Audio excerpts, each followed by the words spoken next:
स्तोत्र संहिता अध्याय 146 परमेशाचे स्तवन करा।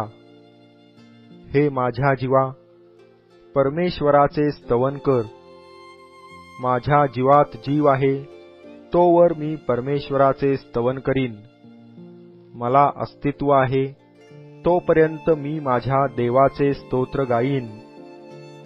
अधिपतींवर भरवसा ठेवू नका, मनुष्यावर भरवसा ठेवू नका।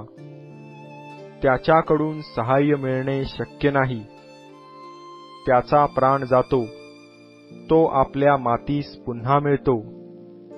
त्याच वेळी त्याच्या योजनांचा शेवट होतो। ज्याच्या सहाय्याकरिता याकोबाचा देव आहे, ज्याची आशा आपला देव परमेश्वर ह्यावर आहे, तो धन्य।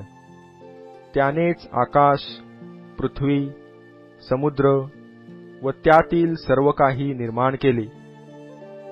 तो सदा आपले सत्यवचन पाळितो। तो छळलेल्यांचा न्यायनिवाडा करीतो, भुकेल्यांना अन्न देतो। परमेश्वर बंदिवानास मोकळे करीतो। परमेश्वर अंधळ्यांना दृष्टी देतो। परमेश्वर वाकलेल्यांना उभे करीतो। परमेश्वर नीतिमानांवर प्रेम करीतो। परमेश्वर उपऱ्यांचे रक्षण करीतो। अनाथ व विधवा ह्यांची दाद घेतो, परंतु दुर्जनांचा मार्ग वेडावाकडा करीतो। परमेश्वर सर्व काळ राज्य करीतो। हे सियोने, तुझा देव पिढ्यानपिढ्या राज्य करीतो। परमेशाचे स्तवन करा।